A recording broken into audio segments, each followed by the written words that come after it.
Assalamualaikum warahmatullahi wabarakatuh. Innal hamdalillah wassalatu wassalamu ala Rasulillah wa ala alihi wa sahbihi wa man tabi'ahum bi ihsan ila yaumil qiyamah. Kepada seluruh para penuntut ilmu, kepada seluruh tamu dalam teras kehidupan ilmu, yang semoga kita senantiasa diberikan rahmat dan senantiasa pula kita diberikan berkah. Dan tentunya kita selalu berdoa semoga tidak ada lagi pandemi. Walaupun sudah mulai muncul informasi, sudah mulai muncul beberapa wilayah ternyata terjangkiti dengan naiknya kembali kasus COVID, tetapi kita tentunya yakin doa itu bisa merubah yang buruk menjadi baik. Seiring kita memohon kepada Allah rahmat, seiring kita memohon kepada Allah berkah, maka seiring pula kita memohon betul kepada Allah supaya kita dan negeri yang kita cintai selalu diberikan kebaikan, diperjalankan pandemi dan tidak meninggalkan mandorot pada kehidupan kita. Itu yang menjadi harapan kita. Amin insyaallah. Alhamdulillah, tentunya senang sekali kita bersyukur kepada Allah atas nikmat yang Allah berikan kepada kita. Memang dunia tidak sebagaimana surga yang bisa memberi apa yang kita mau dan bisa menepis apa yang kita tidak sukai. Dunia itu tidak menjadikan kita bisa melangkah meninggalkan penderitaan, kekecewaan, kesedihan, air mata, dan perpisahan. Karena memang dunia pasti akan memperjumpakan itu kita dengan semuanya. Kita pasti berjumpa dengan air mata, berjumpa dengan kesedihan, berjumpa dengan kekecewaan. Yang pasti kita temukan kita sebagai pelakon kehidupan. Tapi setidaknya ketika kita bersyukur kepada Allah atas apapun irisan takdir yang Allah berikan kepada kita, maka sesungguhnya memang dunia tidak bisa sebagaimana surga, tapi kita bisa lega pada kehidupan kita ketika kita selalu bersyukur apapun yang Allah berikan dalam irisan takaran takdirnya. Syukur itu menyenangkan, syukur itu menenangkan. Makanya itulah yang dikatakan para ulama, ketika syukur itu menyenangkan, syukur itu menenangkan, maka siapapun yang ingin tenang hidupnya dan siapapun yang ingin senang hidupnya, hendaklah dia banyak bersyukur kepada Allah. Tidaklah yang salah apa yang telah dicapai orang lain, dan tidak pula yang salah itu apa yang baru kita dapatkan, tetapi yang salah itu adalah ketika kita lupa bersyukur kepada Allah. Betapa sempurnanya Allah mengiris setiap kejadian dalam kehidupan kita dengan takaran yang terbaik. Semoga Allah memberikan rahmat kepada kita, memberikan kemudahan hati kita untuk selalu bersyukur kepada Allah, baik di waktu lapang ataupun di waktu sempit. Karena syukur di waktu lapang itu biasa, tetapi tetap bersyukur di waktu sempit itulah yang luar biasa. Dan kepada Allah kita bersyukur dalam setiap urusan kehidupan kita. Kita pada kesempatan hari ini akan melanjutkan kajian panjang kita membahas tentang Muslim hebat. Tentunya ini menjadi salah satu perhatian besar kita, bagaimana kita membangun kehidupan kita secara berkualitas. Menjadi manusia itu biasa, tetapi menjadi manusia yang hebat untuk dirinya dan untuk keluarganya dan untuk masyarakat, maka inilah yang menjadi sebuah cita-cita kita. Seorang mukmin tidak boleh hanya sekedar hidup, itu tidak boleh. Dan itu yang disampaikan oleh Allah di dalam surat Al-Furqan 74. Waja'alna lil muttaqina imama. Ketika Allah mensifati ibadur rahman, Allah mensifati hamba-hamba Allah yang dikasihi olehnya, maka salah satu karakternya hamba yang solih yang mendapatkan surga ketika di dunia. Mereka itu selalu memohon kepada Allah supaya dijadikan pemimpin bagi orang yang bertakwa. Artinya, mereka adalah orang-orang yang luar biasa dalam kehidupan akhirat mereka, dalam kehidupan mereka. Nah, inilah yang menjadikan kita membahas tentang bagaimana Muslim hebat di dalam tapak kehidupan kita. Dan ini merupakan materi yang dibutuhkan oleh siapapun, karena musuh terbesar kehidupan kita itu ya diri kita sendiri. Dan membuktikan kualitas kita di hadapan Allah menjadi sebuah pencapaian yang terbaik kalau kita mampu memberikan yang terbaik pada kehidupan kita di hadapan Allah. Dan inilah yang menjadi salah satu di antara banyak alasan kenapa kita membahas tentang Muslim hebat. Karena kita sepakat, kita ingin menjadi orang yang terhebat bukan di mata manusia tetapi di hadapan Allah Subhanahu wa taala. Sekarang mari kita bahas. Kita masih membahas tentang bagaimana seorang muslim yang hebat itu selalu melihat dan mendiagnosa kekurangan dirinya. Kemarin kita sudah membahas tentang sifat-sifat negatif pada diri manusia yang menempel pada fitrah kehidupan manusia. Diberikan sifat negatif itu bukan karena Allah tidak mampu memberikan sifat yang positif, tapi diberikan manusia pada fitrah penciptaannya memiliki sifat negatif untuk menjadi ujian bagi manusia. Apakah mereka mampu mengalahkan diri mereka sendiri, ataukah mereka justru kalah dengan diri mereka sendiri? Musuh terbesar diri kita itu adalah diri kita sendiri. Itulah musuh terbesar diri kita. Banyak orang yang mampu mengalahkan fulan, tapi belum tentu mampu mengalahkan dirinya sendiri. Dan kita terkadang suka mendolimi diri kita sendiri. Makanya dikatakan di dalam banyak sekali ayat walakinnahum yadlimun. Tetapi manusia itu suka mendolimi diri mereka sendiri. Dan itulah yang menjadikan kita supaya kita tidak masuk pada kategori mendolimi diri kita sendiri. Berarti kita harus mengenal potensi keburukan pada diri kita, lalu mengalahkan potensi keburukan yang ada pada diri kita dan kita rubah dengan potensi ketaatan ketika kita mengubah setiap ujian menjadi sebuah kebaikan ketika mampu mengendalikan keburukan diri sendiri. Saya sudah sering menyampaikan di dalam banyak kesempatan, tidaklah membahayakan musuh dari luar selama kita mampu mengalahkan musuh dari dalam diri kita sendiri. Biasanya itulah yang menjadi sebuah pesan tegas dalam kehidupan. Perusahaan itu terkadang yang berbahaya bukan kompetitornya, tetapi yang berbahaya itu ya loyalitas para pekerjanya dan para karyawannya. Karena ketika perusahaan tidak memiliki loyalitas dari para karyawannya, maka tentunya perusahaan itu tidak akan mampu berkembang. Terkadang kompetitor itu biasa, tetapi yang membahayakan itu adalah dari dalam sendiri. Nah, itu pula yang sering kita jumpai di dalam bahasa motivasi yang sering kita dengar, sering kita baca. Mengalahkan diri sendiri itu merupakan hal yang paling terberat pada kualitas kehidupan kita. Nah, inilah yang menjadikan kita memahami. Kita kemarin sudah memahami bagaimana sifat bakhil, tergesa-gesa, terburu-buru, berpikir yang negatif, itu merupakan bagian dari sifat-sifat buruk manusia. Yang tentunya kita harus berusaha mengubahnya dengan frekuensi, misalkan dari frekuensi yang negatif menuju kepada frekuensi yang positif. Ketika kita memahami ilmunya. Dan itulah yang sudah kita pelajari. Sekarang kita akan menuju kepada kekurangan diri manusia. Yang berikutnya, setelah ada kata bakhil, berpikir yang negatif, suka terburu-buru, pelit, dan lain sebagainya yang sudah kita bahas, maka para ulama lalu mengatakan dan menjelaskan berikutnya. Salah satu di antara potensi keburukan yang dimiliki oleh manusia adalah mereka memiliki syahwat terhadap lawan jenis. Yang apabila syahwat ini dilampiaskan tanpa mengenal kendali dan kontrol, maka akan menjadi sebuah kerusakan pada kehidupan manusia. Mari kita bahas. Tentunya kita memahami betul bahwasanya manusia itu memang dijadikan oleh Allah berpasang-pasangan. Sebagaimana setiap penciptaan Allah itu berpasang-pasangan. Ada kehidupan siang, ada pula kehidupan malam. Ada kehidupan jantan, juga ada kehidupan betina. Ada kanan, juga ada kiri. Sebagaimana proses penciptaan manusia, ada manusia yang diciptakan laki-laki dan ada manusia yang diciptakan oleh Allah sebagai perempuan. Tentunya ketika Allah menciptakan laki-laki dan perempuan, selain untuk menciptakan keharmonisan dalam proses penciptaan Allah, karena kita tidak bisa bayangkan kalau di dunia ini hanya diisi laki-laki. Dan tentunya sebaliknya pula, kita tidak bisa membayangkan kalau di dunia ini hanya diisi dengan perempuan. Makanya Allah ciptakan keharmonisan ada laki-laki dan perempuan yang Allah ciptakan. Selain menciptakan keharmonisan pada proses penciptaan alam semesta, maka sesungguhnya penciptaan laki-laki dan perempuan merupakan bagian dari sebuah ujian dan fitnah yang Allah berikan pada kehidupan hamba yang beriman. Apakah mereka mampu menepis ujian pada lawan jenis, lalu tetap taat kepada Allah, ataukah justru kita menjadi orang yang mengobrol syahwat kita, lalu akhirnya tercebur kepada perkara yang dimurkai oleh Allah. Dan itu yang kita harus pahami tentang proses penciptaan alam semesta yang berpasang-pasangan termasuk laki-laki dan perempuan.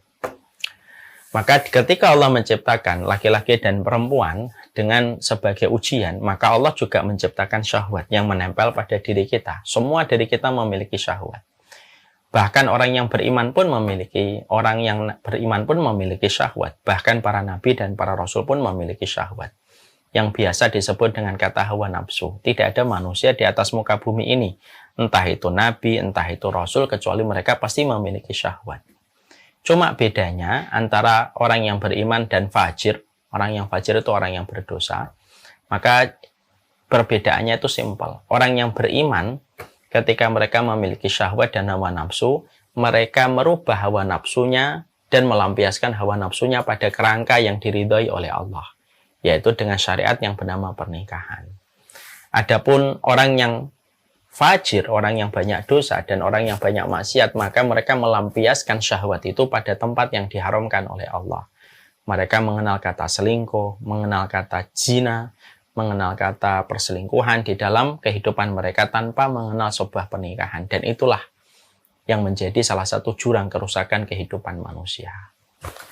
Makanya setelah kita memahami ini, bahwasanya salah satu di antara potensi keburukan kita, yaitu adalah adanya syahwat dan kita dijadikan pandangannya indah untuk melihat lawan jenis, maka salah satu di antara manajemen kehidupan manusia itu bukan hanya mengatur bagaimana intelijensi dia, bagaimana IQ dia, tapi bagaimana harusnya dia mengatur posisi hatinya ketika dia berhadapan dengan lawan jenis, ketika setiap dari kita memiliki potensi melakukan keburukan atas fitrah hati manusia ketika senang dengan lawan jenis. Makanya Allah sudah menyampaikan pada surat Ali Imran ayat yang ke-14, Zuyyina lin-nasi hubbus syahwati minan nisa'i. Sesungguhnya Allah itu telah menjadikan pandangan manusia itu indah ketika melihat salah satunya minan nisa wal banin, melihat perempuan, melihat anak-anak. Berarti sesungguhnya di situ ada sebuah ujian yang menanti pada kehidupan kita, bahwasanya syahwat lalu manusia secara fitrahnya itu memang dijadikan pandangannya itu indah ketika melihat perempuan, sebagaimana sebaliknya perempuan ketika melihat laki-laki, walaupun memang daya tariknya tidak sebesar fitnahnya laki-laki ketika memandang perempuan. Nah, inilah yang menjadikan di dalam proses kita menjadi manusia hebat itu adalah bagaimana seorang mukmin itu dituntut dia tidak bisa menghilangkan syahwat dan hawa nafsu dan ketertarikan dia kepada lawan jenis itu tidak bisa. Dihilangkan, dimatikan itu tidak bisa.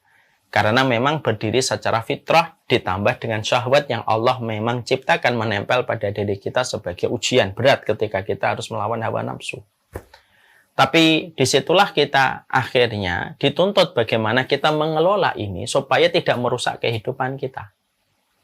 Berapa banyak kualitas kehidupan manusia itu berantakan disebabkan ketika mereka memiliki kepintaran, memiliki link yang bagus, circle yang potensial, tapi semua pencapaian yang telah dia lakukan dan telah dia kerjakan menjadi berantakan ketika dia tersengat dengan cinta yang haram, sampai terlibatnya perselingkuhan hingga terjadinya perzinahan ketika dia tidak mampu memanage dan mengelola perkara syahwat itu dalam bingkai yang diridhoi oleh Allah. Dan akhirnya rusaklah apa yang telah dia capai dalam kualitas hidupnya ketika dia tersengat dengan masalah syahwat ketika dilampiaskan dengan cara yang haram. Ini dalam konteks iman ataupun di luar Islam. Sering sekali kita menjumpai di banyak negara-negara maju, berapa banyak politikus yang memiliki potensi kebaikan, memiliki potensi baik di masa depan dengan karir politiknya yang luar biasa, tapi hancur berantakan gara-gara kasus perselingkuhannya terungkap, ketika kasus zinanya terungkap, sampai akhirnya berantakan. Semua pencapaian telah dia dapatkan itu ketika tersengat dengan sebuah syahwat yang dilampiaskan dalam bentuk perzinahan. Kita juga sering menjumpai berapa banyak anak-anak muda dengan potensi yang mereka miliki, yang harusnya mereka mampu maksimal di dalam proses studi mereka di kuliah, menjadi berantakan ketika mereka tersengat dengan ketertarikan dengan lawan jenis, lalu akhirnya menggiring mereka sebagaimana sapi yang dicongok, sehingga mereka meninggalkan studi mereka, meninggalkan proses kesungguhan mereka belajar di bangku kuliah, dan akhirnya hanya menjadi pemuja syahwat bersama dengan perempuan yang dia cintai, sampai dia mengorbankan apa yang dia miliki hanya untuk melampiaskan syahwat kepada lawan jenis. Kasus terbaru yang kita jumpai, ada seorang anak rela menjual apapun barang yang ada di rumahnya hanya untuk menyenangkan pacarnya, untuk bisa membelikan barang-barang mahal sebagai hadiah. Contoh ini sudah banyak sekali kita jumpai dalam kehidupan, belum lagi di kantor. Di kantor ini ada sebuah penelitian yang pernah saya baca. Benar atau tidak penelitian ini saya tidak tahu ya. Tetapi dalam penelitian ini mengatakan bahwasanya tingkat perzinahan di kantor ketika banyaknya laki-laki dan perempuan. Di kantor ketika perempuan selalu mereka, bagi yang belum mendapatkan ilmu, mereka memiliki tampilan yang mempesona, dan banyak laki-laki walaupun sudah memiliki pasangan, mereka akhirnya tergiur dan tergoda, dan terjadilah sebuah perkara perzinahan dan perselingkuhan. Dan itu hampir jamak kita dapatkan kisah atau kita dapatkan rahasia umum terjadinya perselingkuhan di lingkungan kantor.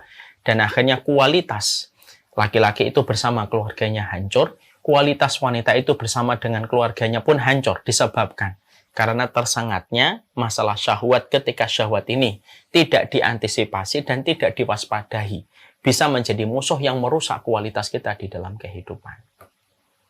Syahwat itu akan menjadi sebuah kebaikan ketika kita mengendalikan. Maka kedudukan syahwat yang dikendalikan sebagaimana kuda yang terlatih. Dia bisa mendorong orang itu dalam kebaikan dengan syahwat yang dia miliki ketika dia mampu mengendalikannya. Kuda itu liar sekalipun, kalau sudah dikendalikan, maka kuda itu bisa berlari kencang kemanapun yang diinginkan oleh penunggangnya. Tapi ketika syahwat itu dibiarkan, maka syahwat itu bisa menjadikan manusia yang membiarkan syahwat dan tidak mencurigai syahwat yang ada pada dirinya, tidak waspada terhadap fitnah pada dirinya, terhadap lawan jenis, maka akhirnya pelakunya sebagaimana sapi yang dicongok hidungnya, dan dia akan mengikuti setiap tarikan-tarikan dari tali itu yang mengarahkan dia. Dan akhirnya dia hanyalah menjadi sesuatu yang terjajah dengan hawa nafsunya. Makanya yang kita bangun dari penjelasan para ulama di sini itu apa? Inilah pentingnya yang pertama bagi kita selalu waspada. Bahwasanya lawan jenis itu merupakan bagian dari sebuah harmonisasi kehidupan, tetapi berpotensi bisa menjadi sebuah musibah pada kehidupan kita. Ketika kita menyadari bahwasanya memang dijadikan pandangan kita kepada perempuan dan pandangan kita kepada laki-laki itu dijadikan indah. Dan setan itu selalu membumbui setiap pandangan itu supaya pandangan itu terus menarik dan terus bertambah dengan berbagai macam aktivitas yang bisa menjerumuskan sampai setingkat perzinahan. Dan ini harus kita waspadai. Makanya ketika kita waspada, ketika pada potensi keburukan kita, kalau kita pengen menjadi manusia hebat, berarti manusia hebat itu bukan yang tidak punya syahwat. Manusia hebat itu punya syahwat. Jangan merasa, oh nggak ada yang suka saya. Jangan kau pernah ngomong kayak gitu. Ya, karena mungkin ada orang yang nggak suka sama kita, tapi ada mata-mata yang suka sama kita. Tapi dengan kita mengkaji ini, ketika para ulama menyampaikan salah satu di antara musuh di dalam diri kita dan persoalan yang terus ada pada kehidupan manusia itu adalah dia harusnya waspada bahwasanya setiap manusia itu memang memiliki sebuah fitnah, ketertarikan kepada lawan jenis. Kalau kita waspada, berarti kita tahu bagaimana bersikap dan bagaimana kita menarik gas atau kemudian menekan pedal rem dalam kehidupan kita ketika kita waspada terhadap fitnah ini. Supaya apa yang telah kita capai dalam proses kualitas kehidupan kita tidak rusak seketika hanya disebabkan ketika kita melampiaskan syahwat, lalu kita hanyalah menjadi sapi yang dicongok dengan syahwat ketika diikuti tanpa ada hentinya. Itu akan rusak. Makanya disitulah kita akhirnya paham. Ini poin yang pertama. Jadi waspada terhadap syahwat diri kita itu penting. Kalau tidak kita waspada terhadap syahwat diri kita, kalau kita selalu merasa berada pada zona nyaman, bahwasanya oh nggak apa-apa kok, oh cuma teman. Berapa banyak perselingkuhan dan berapa banyak perzinahan itu dimulai dari sebuah kata menghibur pada zona nyaman hatinya. Oh cuma teman kok. Lalu kemudian terjadilah sebuah proses yang besar. Karena zina itu tidak dimulai dengan langsung perzinahan. Zina itu dimulai dari sesuatu yang sederhana. Ketertarikan yang dimulai dari sebuah perkara-perkara remeh yang terus bertambah dan bertambah ketika setan memberikan bumbu penyedap terhadap racun pada syahwat yang dilampiaskan. jadilah rusak. Berapa sering kita mendengar ada seorang bapak sudah punya anak 3, 4, masih terjadi perzinahan yang akhirnya merusak kualitas dia bersama anak-anaknya. Ini saya saksikan sendiri. Ada sebuah kisah nyata.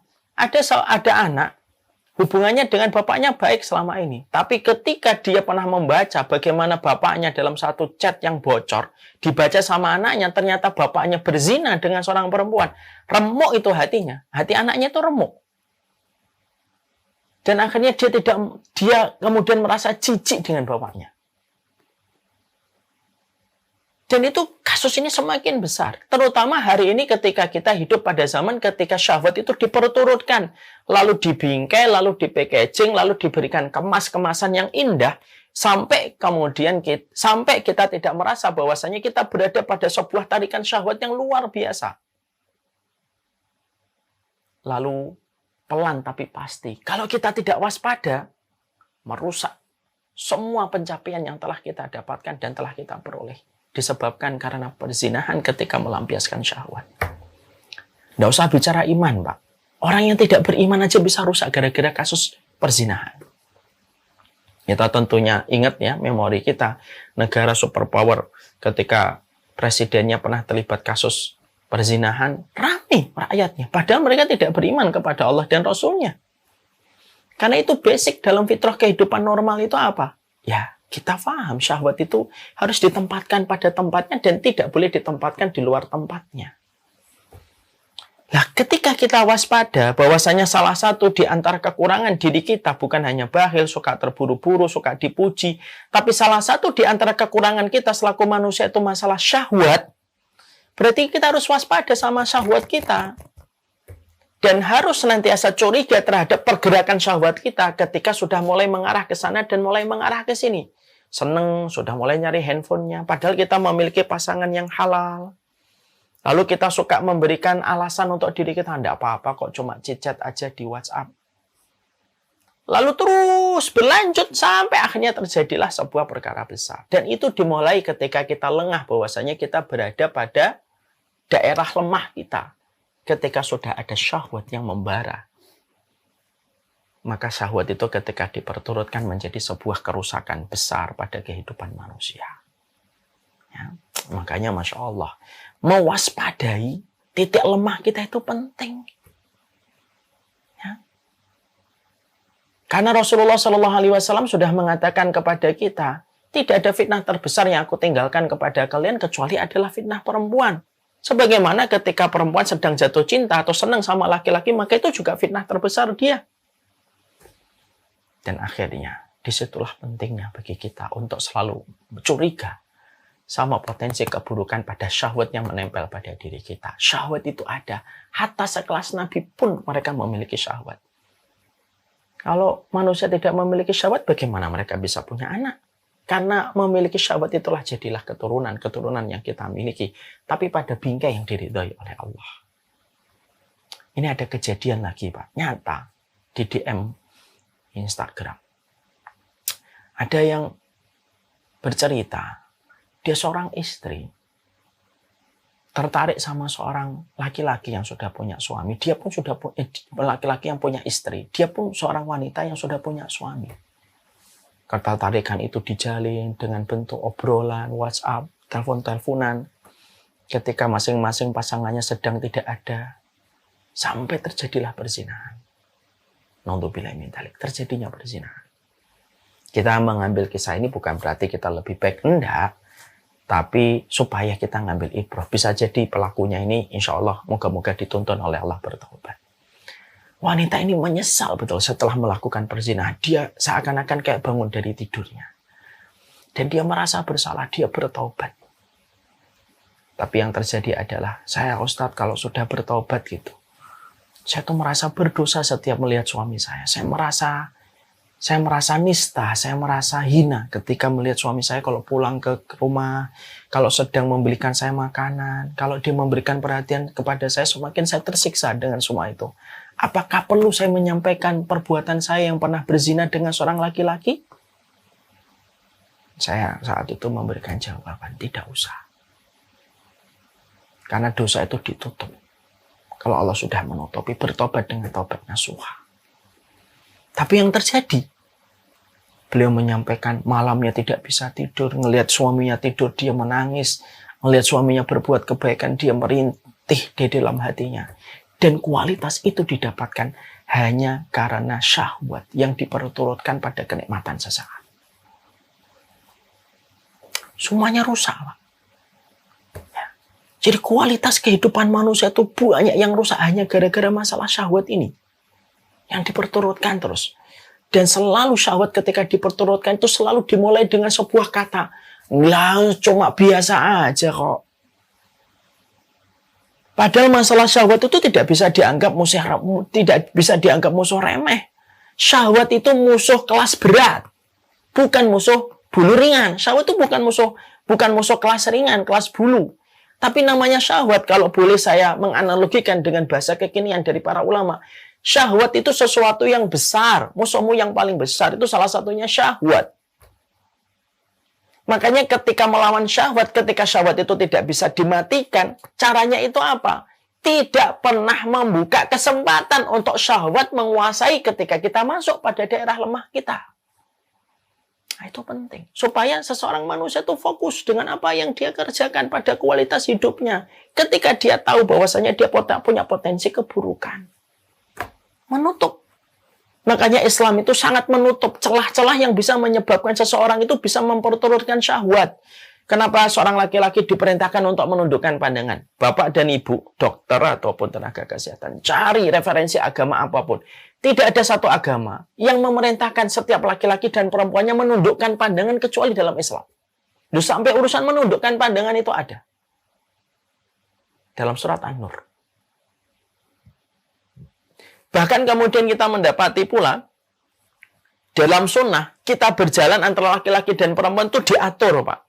Nggak boleh laki-laki itu jalan di belakang perempuan. Kenapa? Karena pandangan matanya ketika melihat bagian belakang perempuan itu dihiasi oleh setan. Makanya kalau kita jalan disuruh laki-laki di depan, perempuan agak di belakang. Supaya tidak dinilai fisiknya oleh laki-laki ketika ada penyakit pada hatinya. Loh, sampai urusan masalah jalan, masalah mata diatur sedemikian detail. Karena Islam itu secara implisit ingin mengatakan kepada saya dan ingin mengatakan kepada kita semuanya. Syahwat itu bukan musuh remeh. Syahwat itu musuh kelas berat. Kalau kamu sudah membuka pintu sampai masuknya angin syahwat di situ, justru mengalahkannya lebih susah. Dan lebih mudah bagi kita menutup kesempatan dari awal daripada membuka lalu akhirnya baru berusaha untuk menutup. Hari ini kasus perzinahan semakin parah luar biasa. Perzinahan itu semakin parah. Baik di kantor, di luar kantor. Semuanya yang kita sering dengarkan itu, hampir-hampir yang sering kita dengarkan kasus perzinahan dan kasus perzinahan. Dan ini merusak kualitas. Ada laki-laki ketika mereka sudah memiliki pasangan yang halal gitu, terlibat pada perselingkuhan, hingga terjadinya perzinahan, dia tidak bisa lepas dari perempuan itu. Sampai akhirnya istrinya, anaknya tidak menjadi prioritas lagi dalam kehidupan dia. Kenapa? Yang menjadi prioritas itu ya hanyalah perempuan yang dia senangi. Karena laki-laki itu kalau sudah bicara syahwat, saya setuju ada seorang yang pernah berkata, saya lupa, ada seorang yang mengatakan, laki-laki itu kalau sudah berurusan dengan syahwat perempuan, sebagaimana perempuan, walaupun tidak sebagaimana laki-laki, laki-laki itu kalau sudah syahwat sama perempuan itu sebagaimana anak yang merengek jajanan dari permen yang dia pingin hisap. Makanya dalam Islam ditutup rapat gitu. Dan ini potensi. Potensi pada diri kita keburukannya itu adalah masalah pengendalian syahwat. Padahal kita paham ya, urusan syahwat itu, urusan zina itu nggak urusan ringan. Sudah sering saya menyampaikan di banyak kesempatan. Orang kalau sampai terjadinya perzinahan, az-zina dainun wa qada'uhu fi ahlihi. Zina itu utang.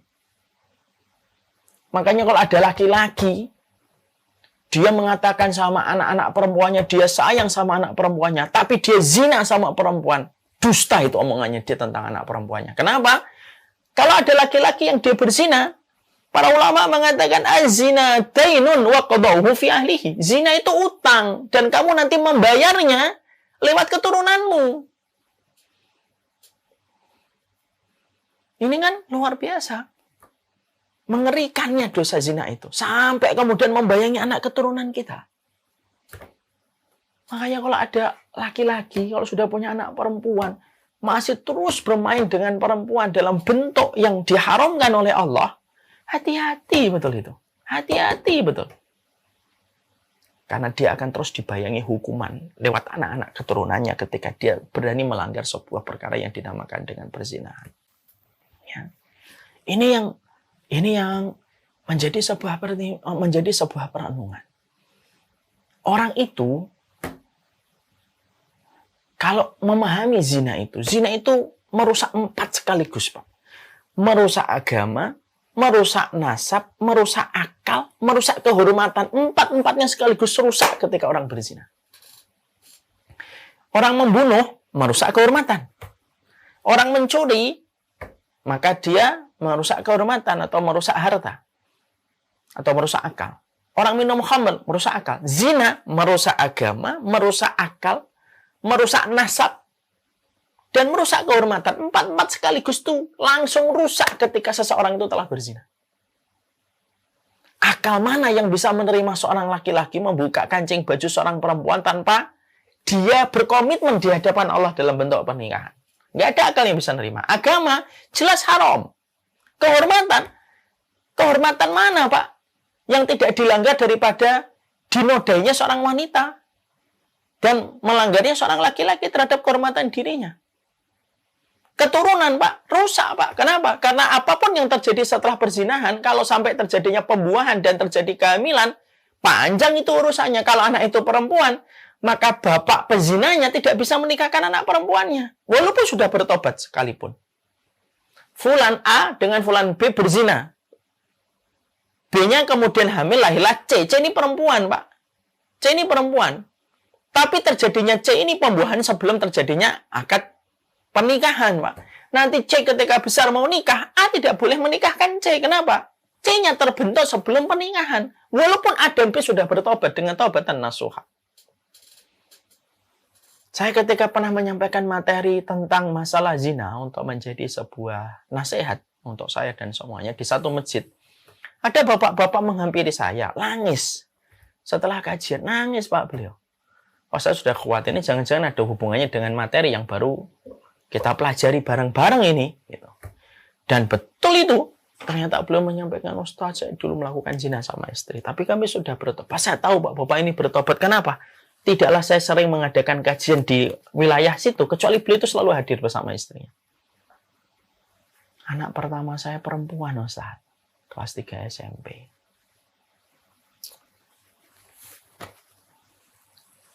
Kelas 3 SMP anak perempuan saya, Ustaz. Apakah nanti saya kalau anak perempuan saya nikah, saya tidak boleh menikahkan anak saya? Saya bilang tidak boleh, Pak. Nangis beliau. Saya sudah taubat, Ustaz, sama istri saya. Saya tahu, Pak. Tapi saya tanya, anak Bapak yang pertama ini terbentuk sebelum Bapak ijab kabul kan? Iya, Ustaz. Istri saya hamil 3 bulan baru saya nikah dengan istri saya sekarang. Dia terbentuknya di luar akad, Pak.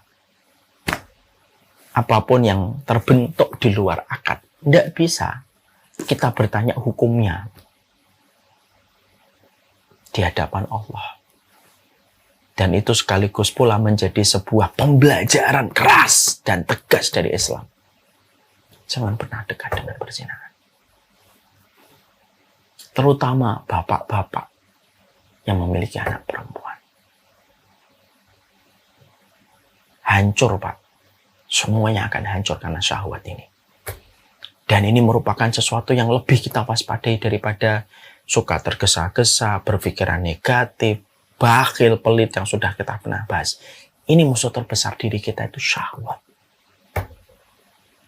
Makanya maaf ya, kita pernah mendengar satu psikolog mengatakan, sampai syahwat pandangan mata saja ketika melihat porno, akibat yang efek damage-nya yang ditimbulkan dari tayangan porno itu lebih berat daripada narkoba. Karena berapa sel yang rusak itu di otaknya, dan itu jauh lebih masif daripada yang ditimbulkan dari narkoba.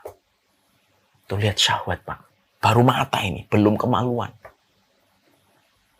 Sudah senipingan beratnya. Dan itu menjelaskan kepada kita, sekaligus memberikan kepada kita waspada dan curiga terhadap syahwat kita sendiri, itu penting sekali.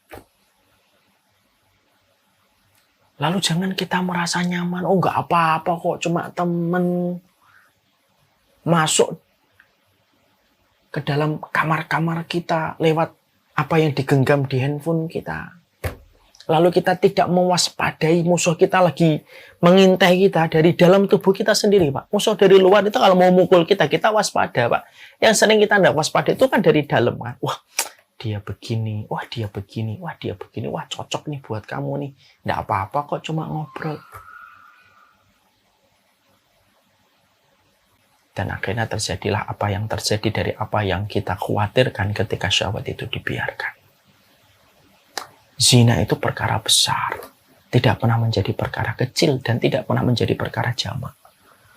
Walaupun hari ini 1000 manusia menghalalkan perzinahan, dia tidak pernah menjadi halal di hadapan Allah dan orang yang beriman. Walaupun 1 miliar manusia menghalalkan perzinahan, dia tidak pernah menjadi halal di hadapan Allah.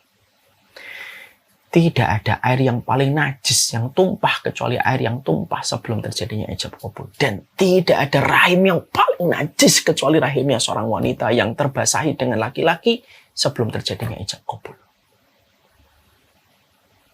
Walaupun semua manusia memandang itu biasa. Walaupun manusia tidak lagi memperdulikan zina menjadi sesuatu yang besar. Dan dianggap itu lumrah. Karena dia tidak pernah lumrah di hadapan Allah. Ya. Hari ini kita hidup, Pak, dipaksa dan diframing untuk menerima zina. Alah, biasa. Orang yang melakukan zina tetap dipuja. Walaupun dia melakukan perzinahan. Berapa banyak ketika perzinahan itu kita diframing dan dipaksa untuk menerima kondisi perzinahan, kita terus dipaksa lagi, Pak, untuk menerima. Ada laki-laki yang mengatakan, saya sih udah berzina sama 1000 orang. Dengan menceritakan tanpa beban, Pak. Yang apabila kita berpikir, coba kalau ada anak perempuan kita, ibu kita, kakak perempuan kita, termasuk pada list orang itu kemudian berzina dengan orang yang kita cintai, apa enggak marah kita dan remuk hati kita mendapati itu? Tapi kita selalu di-framing. Tidak apa-apa, biasa. Kadang-kadang diimbuhi dengan kata-kata, oh, lebih baik zina sebelum nikah daripada sudah nikah zina. Memang ada pilihan semacam itu? Maka ini yang kemudian menjadikan kita berpikir keras. Orang yang berzina, jangan dicela. Betul, jangan dicela. Jangan dibully habis-habisan, karena kita pun nanti kita khawatir akan diuji dengan ujian yang sama dan belum tentu kita itu mampu melewatinya. Tapi dari apa yang kita pelajari di sini, disinilah kita paham. Salah satu musuh terbesar manusia yang terkadang kita tidak pas-pas pada itu syahwat. Masuk kanan, masuk kiri, masuk ke dalam pikiran kita. Lalu memberikan sebuah excuse bagi kita kalau kita melakukan sesuatu, dan terus sampai puncaknya terjadilah apa yang dibenci oleh Allah setelah kesyirikan, perzinahan. Ya, berapa banyak keluarga yang rusak berantakan gara-gara perzinahan. Ketika seorang ayah yang mereka banggakan ternyata jatuh dalam perzinahan.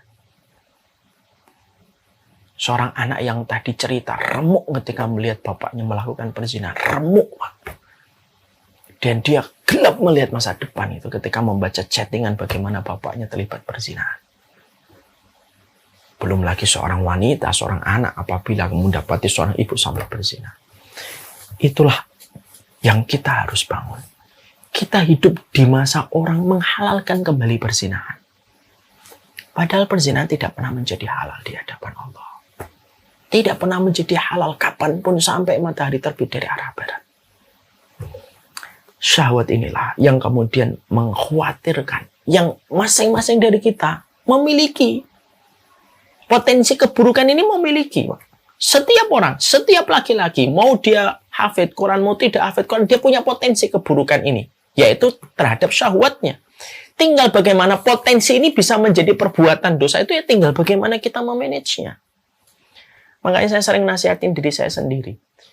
Kalau kita berhadapan dengan seorang lawan jenis, dan itu merupakan titik lemahnya kita, jangan pernah masuk pada ring yang itu menjadi titik lemahnya kita. Kenapa? Sekalinya kita masuk ring, babak belur kita tidak akan menang. Dan itulah yang kemudian kita harus sama-sama memahami. Ini materi berlaku untuk semuanya. Mau dia ngaji, mau dia ustadz, mau dia bukan ustadz. Berlaku umum, Pak. Bahwasanya waspada dan curiga terhadap syahwat itu merupakan perkara yang bisa menjadikan kualitas kehidupan kita membaik. Berapa banyak pemimpin-pemimpin dunia rusak gara-gara kasus perzinahan. Padahal mereka pemimpin dunia dalam batasan tidak beriman sama Allah dan Rasulnya. Apalagi bagi orang yang beriman. Curiga terhadap syahwat itu penting. Curiga terhadap syahwat yang kita miliki itu besar. Di dalam menunjang kualitas kehidupan kita. Wassallallahu ala nabiyina Muhammad walhamdulillahirabbil alamin. Ini yang dapat kita sampaikan dan yang kita pelajari hari ini, salah satu di antara keburukan dan kekurangan diri manusia itu apa? Bukan hanya bakhil, berpikiran negatif, bukan hanya terburu-buru, suka dipuji, tapi salah satu hal yang sangat diwaspadai dalam kehidupan kita, syahwat yang menempel pada diri kita yang tidak bisa dibunuh kecuali dimanage. Siapapun yang mampu mengendalikan syahwatnya, sebagaimana dia mengendari kuda, yang akan kuda itu menuntunnya, mengarahkan dia kepada tempat yang dia tuju. Siapapun yang kalah dengan syahwatnya dan membiarkan syahwat menguasai dia dan menjajah dirinya, maka dia tidak ubahnya sebagaimana sapi yang dicongok hidungnya dan mengikuti kemana arah tali ketika ditarik. Na'udzubillah min dzalik.